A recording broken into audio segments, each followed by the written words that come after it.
모든 열방의 하나님, 모든 열방의 하나님이라는 제목으로 말씀 전하겠습니다.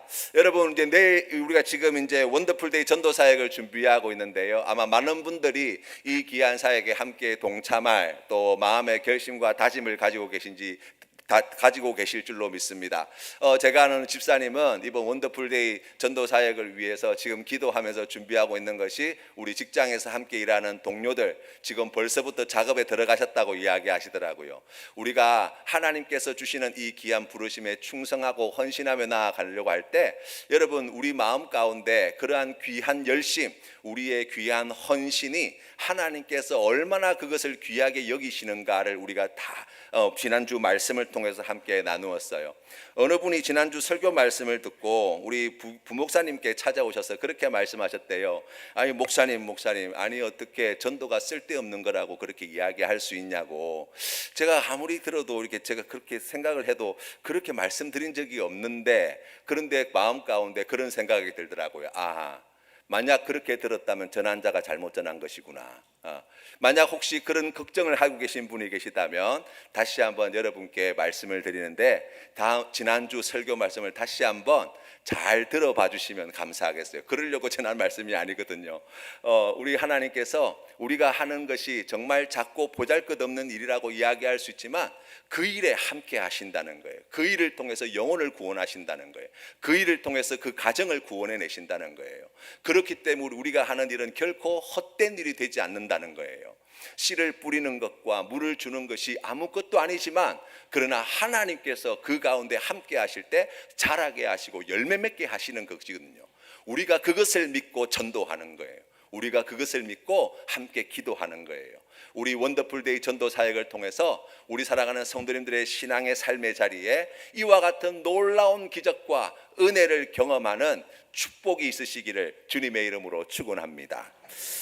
여러분, 지금 이스라엘에는 여전히 총성이 사라지지 않고 있습니다. 우리가 뉴스를 통해서 보지만 지금 가자 지구에 있는 여러 건물들, 거기에 하마스라고 하는 이런 이제 정치 세력을 갖다가 제거하기 위해서 계속된 공습이 이어지고 있고, 예멘에, 지난번에는 카타르에까지 폭격을 하는 그런 엄청난 일들을 벌였고, 그것 때문에 전 세계 사람들이 깜짝 놀라는 그런 일들이 있어 왔어요.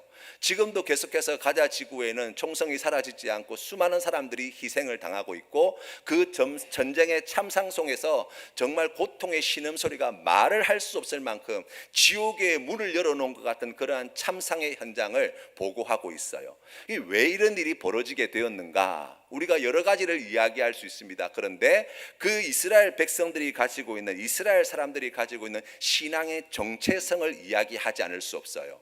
이 사람들을 가리켜서 우리가 선민의식을 가지고 있다, 시오니스트다라고 이렇게 부르고 있습니다. 이분들이 가지고 있는 생각이 무엇이냐면, 자기들은 구원받은 아브라함의 자손, 택함받은 이스라엘 백성이라는 거예요.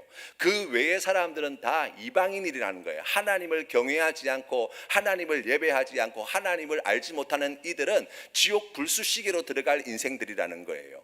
그래서 그들을 향한 증오, 그들을 향한 혐오, 그들을 향한 폭력과 공격을 멈추지 않는 그런 세계관의 바탕을 삼고 있다는 거예요. 여러분, 이스라엘 백성들은 원래 이방인을 향해서 그렇게 극도의 혐오감을 보여준 원래부터 그런 사람들이 아니었어요. 역사를 보면 여러분, 이스라엘 백성들이 왕국을 이루었을 때, 그러니까 사울왕 시대부터 시작하여서 사울왕과 다윗왕 시대를 거쳐서 솔로몬왕 때 아마 나라의 부강함을 이야기한다면 최정점을 달렸다고 이야기할 수 있어요. 그런데 성경 말씀을 보면 이 솔로몬 시대의 이스라엘은 매우 글로벌한 국가였다는 것을 알게 됩니다. 왜냐하면 그때 당시에 솔로몬이 정책적으로 이방의 여러 나라들과 정략 결혼을 하였고, 그곳에서 공주들이 이제 시집을 오고 그러면 거기에 왕궁을 지어주고, 그것뿐만 아니라 그 왕궁을 지으면서 그들이 믿고 있던 신들도 함께 가지고 왔어요. 그래서 이 이스라엘 안에, 이 예루살렘 안에서도 하나님 앞에 제사드리고 하나님 앞에 영광 돌리는 그런 귀한, 그런 거룩한 도성으로서의 면모를 갖춘 이곳에서 여러분, 우상 숭배의 제사가 빈번하게 이루어졌다는 것을 이야기합니다. 그래서 말년에 솔로몬은 이 하나님의 말씀을 떠나서 그 우상 숭배의 제단에 직접 나아가서 그 우상을 섬기는 일을 앞장섬으로 이스라엘의 멸망의 단초가 되는, 그리고 이후에 역사의 그 비참한 결과들을 갖다가 시작하게 된 그런 오명을 가지게 되었다고 이야기할 수 있어요. 북이스라엘도 말할 것이 없죠. 나라가 분열되고 난 뒤에 북이스라엘 역사를 보아도 단 한순간도 우상 숭배에서 자유롭지 못했어요. 우리가 잘 알고 있는 아합 왕과 그 왕비 이세벨의 이야기가 성경 말씀에 자세히 기록되어 있는데, 그때 이야기를 보면 그때 당시에 바알과 아세라의 제단에서 제사장으로 일하던 사람 850명을 성경은 이야기합니다. 그런데 이 사람들이 어디서 온 사람들인가? 여러분, 이스라엘 백성들 가운데에 우상을 잘 섬기는 사람들을 교육시켜서 제사장으로 삼았는가? 성사학자들은 그렇게 보지 않아요.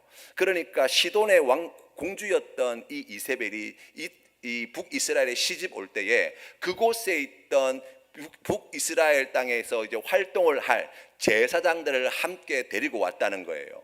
그러니까 북이스라엘 역사를 보아도 사실 이방인과 같이 더불어 살아가는 삶을 살았다고 이야기할 수 있어요. 남유다도 사실은 다르지 않아요. 이스라엘 백성들은 우상 숭배의 죄 때문에 멸망했다고 이야기한다면, 이방의 종교들, 그러니까 주변에 있는 여러 나라들의 종교와 풍습들을 쫓아가는 걸 갖다가 그렇게 어려워하고 있던 때가 아니에요. 그러면 언제부터 이 이스라엘 백성들에게 선민의식이라고 이야기하는 이방인과 택함받은 이스라엘 백성들에 대한 이와 같은 뚜렷한 경계, 그들을 향한 증오와 미움과 혐오의 이야기가 나오게 되었는가라고 이야기할 때 결정적인 계기가 되는 사건이 바로 바벨론 포로기라고 보고 있어요. 그 이스라엘이 남유다가 기원전 587년에 바벨론에게 멸망을 당하고 난 뒤에 살아남은 소수의 사람들이 바벨론의 포로로 끌려갑니다. 그곳에서 있으면서 이들이 가지고 있던 신앙의 질문이 있었어요. 그게 무엇이냐면, 하나님께서 이 백성을 아브라함 때부터 택하여 불러주시고, 하나님께서 다윗에게 언약의 말씀을 주시고, 우리에게 성전이 있었고 거룩한 언약궤가 우리 가운데 함께 거하고 있었는데 왜 우리가 망하게 되었느냐는 거예요. 그 질문에 대한 답을 우리가 잘 알고 있는 여러 선지자들의 글을 통해서 깨닫게 됩니다. 아하, 우리가 하나님을 버리고 우상 숭배의 죄에 빠졌기 때문이구나 라는 결론에 이르게 돼요. 그러면서 이제 그 바벨론 포로기에 지금 바벨론 땅에 포로로 끌려가서 살고 있는 그러한 상황 속에서도 자신의 민족의 정체성, 신앙의 정체성을 지키기 위해서 회당을 중심으로 하여서 함께 모이기를 힘쓰고 율법의 말씀을 배우고, 그러면서 그곳에서도 안식일과 할례를 철저히 지켜 행하도록 노력하였다는 거예요. 이스라엘 백성들이 바벨론 포로기를 끝내고 난 뒤에 다시 예루살렘 성으로 돌아옵니다. 여러분, 이 바벨론 땅에서 70년의 세월이 지났어요. 두 세대가 지나고 난 뒤란 말이에요. 그러면 여러분, 그때 당시에 돌아온 5만 명이 넘는 이스라엘 백성들을 이야기한다면 이 사람들이 돌아올 때 어떤 사람들이 돌아왔을 것 같아요? 정말 그곳에서 믿음을 지키기 위해서 노력했던 사람, 하나님 앞에 충성을 다해 열심을 다해서 애쓰려고 몸부림쳤던 사람들이 하나님께서 주신 놀라우신 예언의 말씀이 성취되어지는 이 일, 고레스 황제 때 칙령이 떨어져서 이제 고향 땅으로 돌아가게 해주실 때, 그때 기쁜 마음으로 함께 예루살렘으로 돌아왔다고요. 아무것도 없던 곳이에요. 황폐한 곳이었어요. 예루살렘 성벽은 다 무너졌고 예루살렘 성전도 다 파괴되었고, 거기에서 정말 제로에서 다시 출발해야 되는 그런 어려운 지경에서도 신앙 하나 가지고, 믿음 하나 가지고 예루살렘 성벽을 다시 재건해내고 예루살렘 성전을 다시 짓고 그곳에서 다시 신앙의 공동체를 이루어가는 역사를 이야기합니다.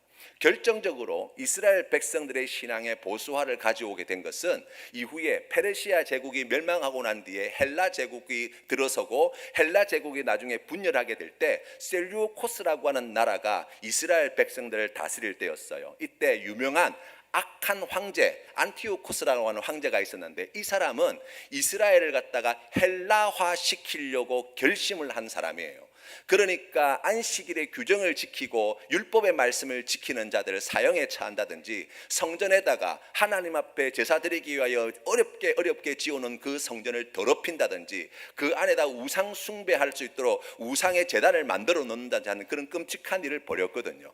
그러면서 그때 당시에 그 안티오코스 황제를 대항하여서 난을 일으키게 되는데, 그 마카비라는 사람이 혁명을 일으키게 되고 그것이 성공을 합니다. 그러면서 이 이스라엘 백성들의 신앙의 삶의 자리에 민족주의, 그러니까 우리 하나님께서 우리를 택하여 부르셨다고 하는 이 민족주의와 함께 선민의식이 매우 강하게 자리하게 돼요. 그때 출현했던 사람들이 누구냐? 바리새인이라는 사람들이에요. 그러니까 그때로부터 시작해서 이스라엘 백성들의 민족의 정체성, 안식일을 지키고 할례를 행하고 아브라함의 자손인 이 구원받은 하나님의 자녀라는 정체성을 가지고 그 주변에 있는 다른 지역의 사람들, 하나님을 알지 못하는 이방인을 향한 증오와 혐오와 미움의 이야기들이 이스라엘 역사 가운데 함께하고 있는 거예요.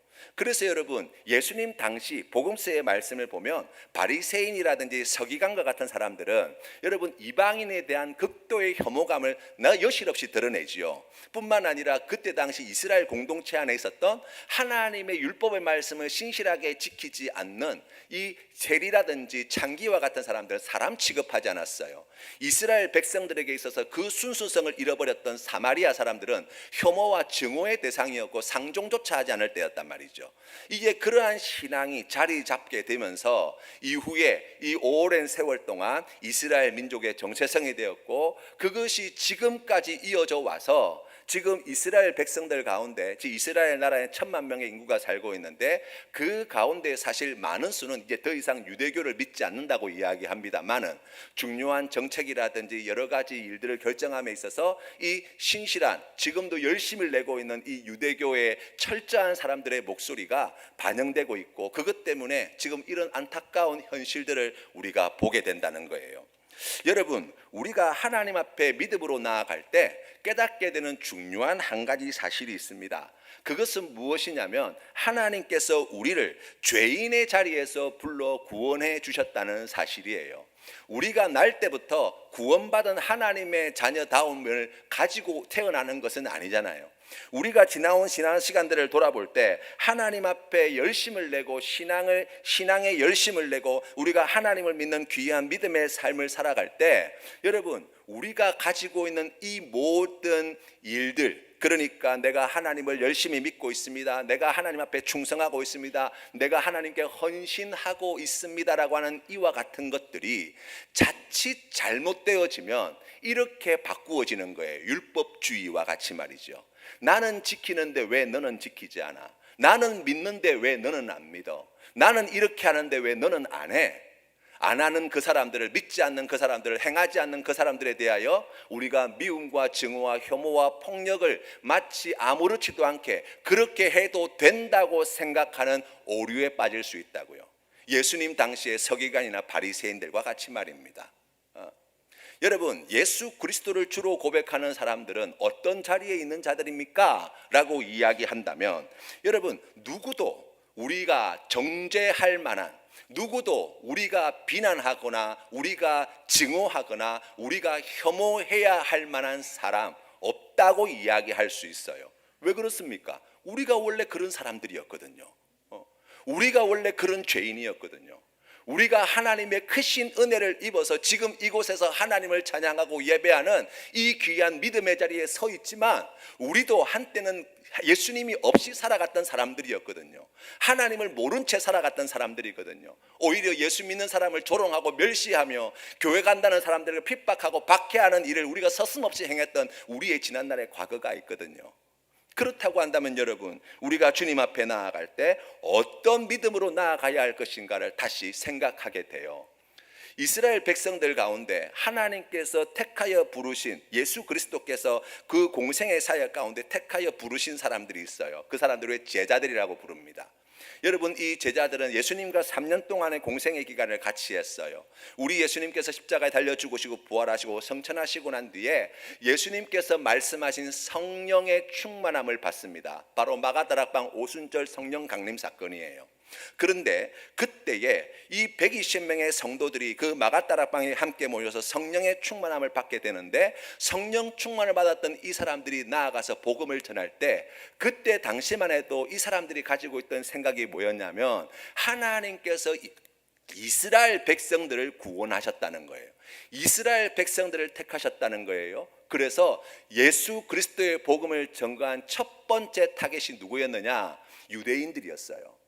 그러다가 우리가 성경 말씀에 보니까 이 베드로가 욥바에서 밤에 기도하다가 환상을 하나 보게 되지요. 하늘에서 내려오는 그 그릇 안에 땅에 기는 것과 하늘에 나는 공중의 이 짐승들과 그리고 네 발 달린 그런 짐승들이 함께 오는데, 하나님께서 그의 음성 가운데 그것을 먹으라고 말씀하실 때 이 베드로가 율법의 말씀에 금한 것을 제가 먹을 수 없다고 하나님께 대답하죠. 그때 하나님께서 말씀하십니다. 내가 깨끗하게 한 것을 네가 속되게 할 수 있느냐는 거예요. 그 세 번의 환상이 반복되는 이 시간 후에 고넬료가 보낸 사람을 베드로가 만납니다.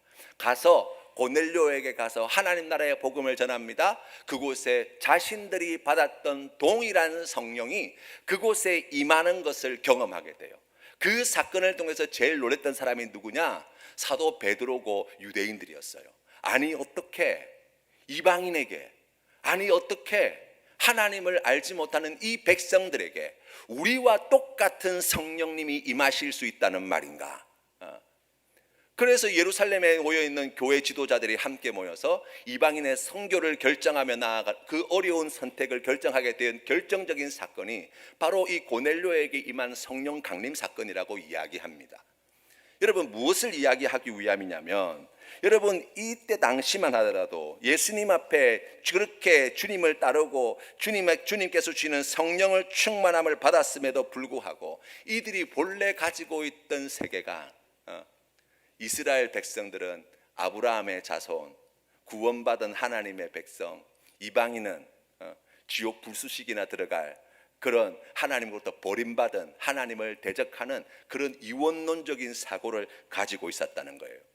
예수 그리스도의 복음을 받아들인다는 건 무엇입니까? 그 장애물을 넘어섰다는 거예요. 그 벽을 허물어뜨린다는 거예요. 하나님께서는 이미 예루살렘을 지나 유대 땅을 지나 사마리아를 지나 땅끝까지 이르러 내 증인이 되라고 말씀하십니다. 그 말씀이 우리에게 가르쳐주는 바가 무엇입니까? 하나님께서 그곳에서도 여전히 동일하게 일하고 계심을 말씀하시는 거예요.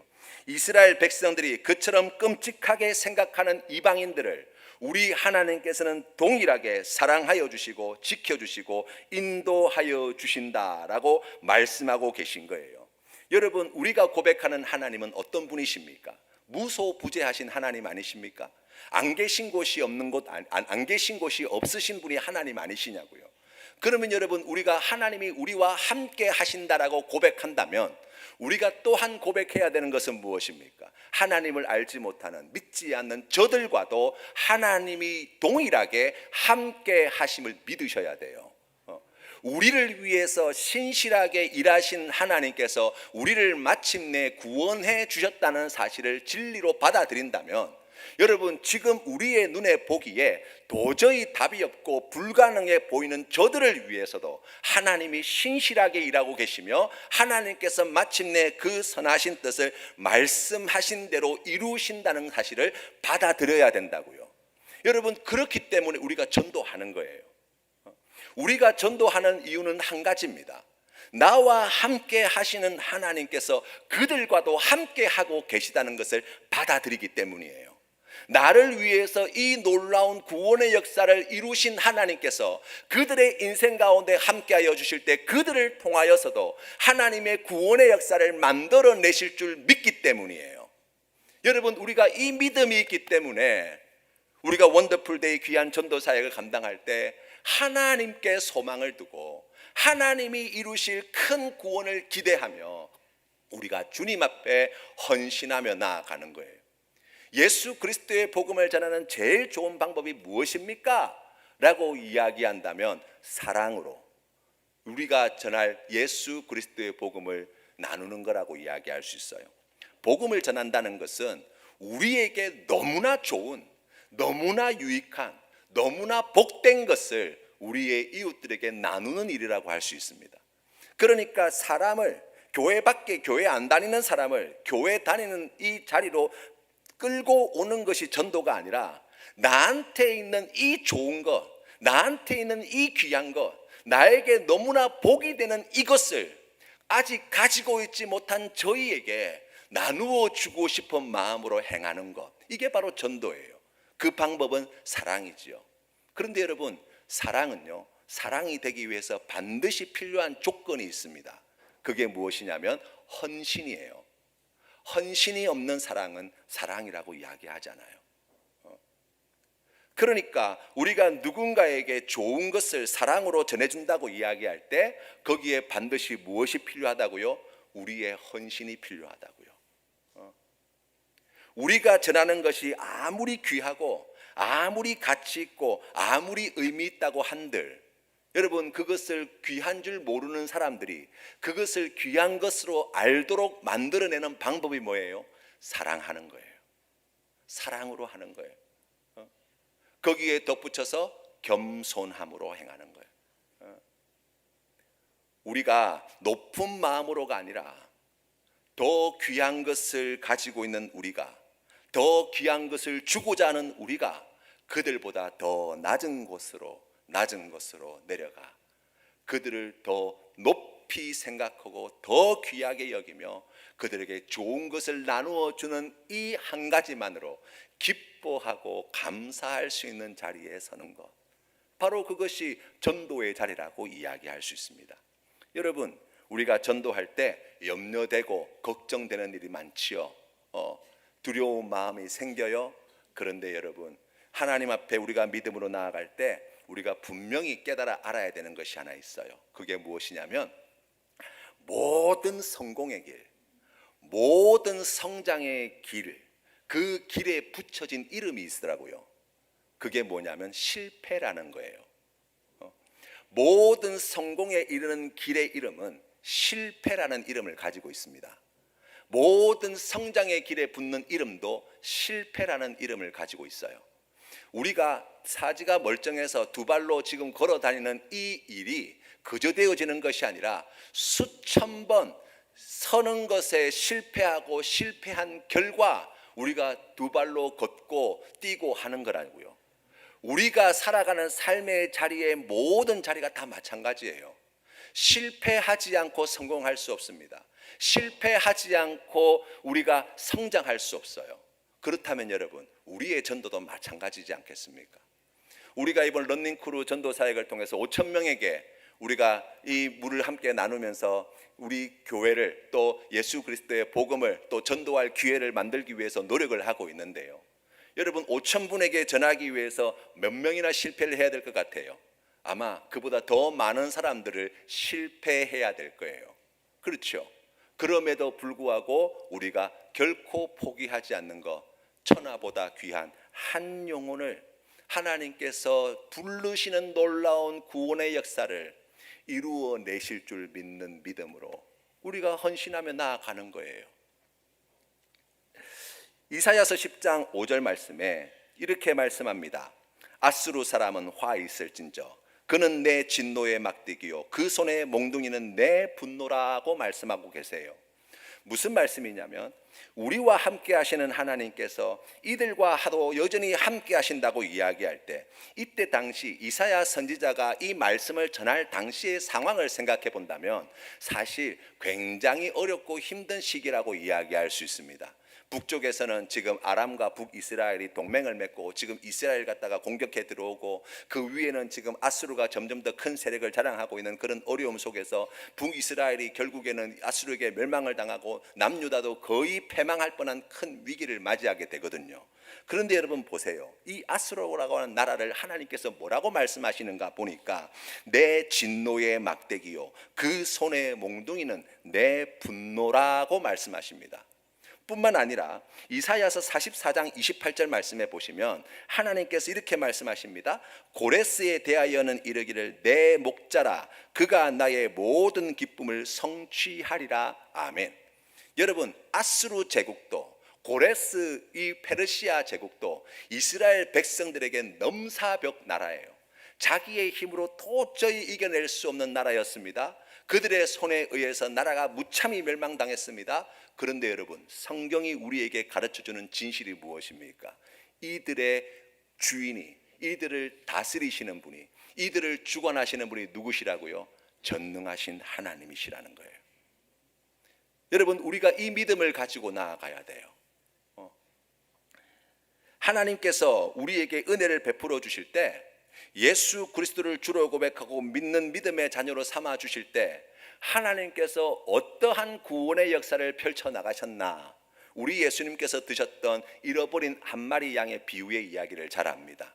99마리의 양의 우리에 들어있어요. 목자의 우리에 들어있어요. 그런데 길 잃어버린 한 마리 양, 그 한 마리 양이 있다는 거예요. 그 한 마리 양을 결코 목자는 포기하지 않습니다.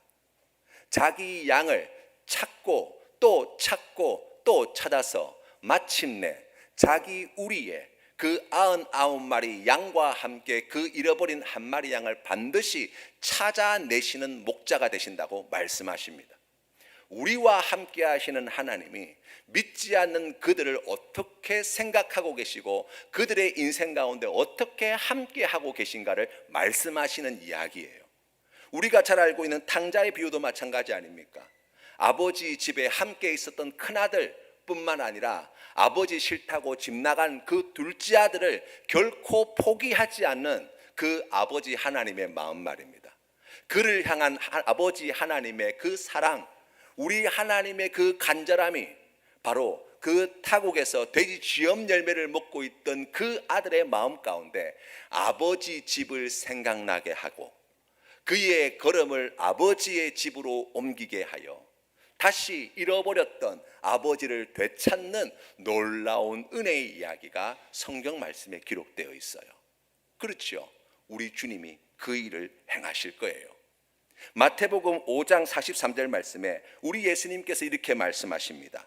또 내 이웃을 사랑하고 내 원수를 미워하라 하였다는 것을 너희가 들었으나. 여러분, 우리 마음 가운데 혹시 예수 믿는 사람, 이 사람들은 구원받은 하나님의 백성이고, 예수 안 믿는 사람, 저 사람들은 하나님을 대적하는 사람들이고 지옥 불수시계로 들어갈 사람들이고 하나님께서 포기한 인간들이고 하나님 앞에 마귀의 자식들이고, 우리 마음 가운데 혹시 그런 마음이 있다면 이 말씀을 잘 들어보셔야 돼요. 내 이웃을 사랑하고 내 원수를 미워하라 하였다는 것을 너희가 들었으나 나는 너희에게 이르노니 원수를 사랑하며 너희를 박해하는 자를 위하여 기도하라. 아멘. 여러분, 우리가 가져야 될 정당한 마음이 무엇이라고요? 예수 안 믿는, 아직 하나님을 믿지 않는, 알지 못하는, 오히려 교회를 핍박하고 박해하는, 교회를 조롱하는 사람들을 향하여 혐오와 증오와 미움과 폭력을 동원하여서 그들을 묵사발을 만들어내겠다가 아니라, 오늘 성경 말씀에 나와 있는 말씀이 무엇입니까? 원수를 사랑하며 너희를 박해하는 자를 위하여 기도하라는 거예요. 이게 예수 믿는 사람이에요. 이게 바로 전도자의 마음이 되어야 한다고요. 이어서 주님께서 말씀하십니다. 이같이 한즉 하늘에 계신 너희 아버지의 아들이 되리니 이는 하나님이 그 해를 악인과 선인에게 비추시며 비를 의로운 자와 불의한 자에게 내려주심이라. 아멘. 여러분, 우리 하나님은 은혜가 풍성하신 분이십니다. 믿는 우리에게 한량없는 은혜를 베풀어 주시는 분이십니다. 그런데 오늘 성경 말씀이 우리에게 분명히 말씀해 주는 것은 무엇입니까? 믿지 않는 자에게도 은혜를 베푸시는 하나님이신 줄 믿으시기를 바랍니다. 참새 한 마리도 하나님의 뜻이 아니고서는 땅에 떨어지는 법이 없습니다. 우리 하나님께서 우리 주변에 있는, 지금 이 부산 땅에 살고 있는 믿지 않는 수많은 영혼들의 하나님이 되어주심을 고백하며 나아갈 때 우리 하나님께서 그들에게 얼마나 많은 은혜를 베풀어 주시는지, 우리 하나님이 그들에게 얼마나 크신 사랑을 베풀어 주시는지 우리가 그 놀라운 복음을 전해야 하지 않겠냐고요. 당신이 하나님께 이런 사랑을 받고 있습니다. 당신이 하나님께 이런 은혜를 받고 있습니다. 하나님께서 당신을 위하여 이런 일을 행하셨습니다. 당신에게 이와 같은 놀라운 축복을 주시기를 기뻐하시는 하나님이십니다. 우리가 하나님의 마음을 가지고 있다면, 주님께서 주신 말씀과 같이 원수를 사랑하며 너희를 박해하는 자를 위하여 기도하라 말씀하신 이 마음을 우리가 가지고 있다고 한다면, 이 소식을 우리가 담대하게 전해야 되지 않겠냐고요. 이어서 주님께서 말씀하십니다. 너희가 너희를 사랑하는 자를 사랑하면 무슨 상이 있으리요? 세리도 이같이 아니하느냐? 또 너희가 너희 형제에게만 무난하면 남보다 더하는 것이 무엇이냐? 이방인들도 이같이 아니하느냐? 그러므로 하늘에 계신 너희 아버지의 온전하심과 같이 너희도 온전하라. 아멘. 믿는 자의 하나님이심과 동시에 믿지 않는 자의 하나님이 되심으로 하나님의 온전하심을 드러내셨다면, 우리가 믿는 믿음의 형제자매들을 사랑할 뿐만 아니라 믿지 않는 우리 주변에 예수 그리스도를 알지 못하는 그들을 아버지 하나님을 본받아 우리도 사랑함으로 하나님의 그 아름다움을 나타내 보여주는 그리스도인이 되어야 되지 않겠냐고요. 사도 바울이 2차 선교 여행 때 아테네를 지나서 고린도로 들어갑니다. 이 고린도라는 도성이 얼마나 음란하고 악한 도성인가는 고린도 전후서의 말씀을 읽어보면 알 수 있어요. 교회가 고린도라는 지역에 세워졌는데, 이 교회가 그때 당시 고린도 교회의 음란함과 그 방탕함과 타락의 모습들을 고스란히 담고 있는 이야기들을 봅니다. 그 정도로 사실 영적으로 생각해 본다면 우상 숭배에 찌들어 있고, 그리고 문화적으로 풍속 이렇게 이야기한다면 음란하기 그지없는 그러한 도성이었어요. 인간적으로 생각해 본다면 여기는 도저히 가능성이 없겠다. 여기는 예수님의 복음을 전할 수가 없겠다. 이 사람들이 어떻게 거룩한 하나님의 백성이 될 수 있겠나 이야기할 거예요. 그런데 여러분, 사도 바울이 고린도 성에 도착하게 되었을 때 하나님께서 밤의 환상 가운데 나타나셔서 이렇게 말씀해 주세요. 두려워하지 말며 침묵하지 말고 말하라. 내가 너와 함께 있음에 어떤 사람도 너를 대적하여 해롭게 할 자가 없을 것이니 이는 성중에 내 백성이 많음이라 하시니라. 아멘. 엘리야 선지자가 로뎀나무 아래에서 하나님께 나를 죽여달라고 부르짖었을 때, 이스라엘의 믿는 자가 이제 저 혼자 남았습니다라고 부르짖을 때 하나님께서 들려주신 응답의 말씀이 무엇입니까? 아니다. 바알에게 무릎 꿇지 않은 7,000명을 내가 남겨두었다는 거예요. 여러분, 지금 오늘 이 시대를 우리가 살아가면서 세상을 바라볼 때, 여러분, 우리 마음 가운데 혹시 그런 두려운 마음, 염려하는 마음이 있지 않습니까? 하나님, 부산에 예수 안 믿는 사람이 90%가 넘고 교회는 점점 위축되어져 간다 그러고 젊은 사람들은 교회를 떠나가고 있고 이런 암담한 현실입니다 라고 이야기할 때 우리 하나님의 대답이 무엇일까요? 아니다. 내가 택한 나의 백성들이 이 부산 땅에 이렇게나 많이 있다.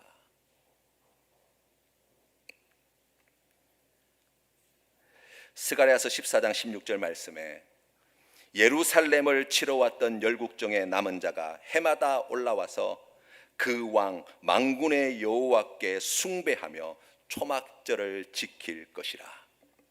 우리의 비전이 무엇입니까? 우리의 소망이 무엇입니까?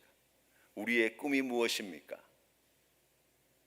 우리와 함께 살고 있는 이 시대에 믿지 않는 수많은 영혼들, 예수 없이 하나님 모른 채 오히려 교회를 조롱하고 비난하며 하나님 뜻에 거스르는 악한 길을 서슴없이 걸어가는 저들을 하나님께서 마침내 부르시고 우리와 같이 의롭게 하시고 하나님의 자녀 삼으시고 주님 앞에 나와 감사와 찬송으로 영광 돌리며 예배할 그 일을 우리 하나님이 반드시 이루실 줄 믿는 믿음이 바로 우리의 비전이요, 우리의 소망이요, 우리의 꿈이 되어야 할 줄로 믿습니다.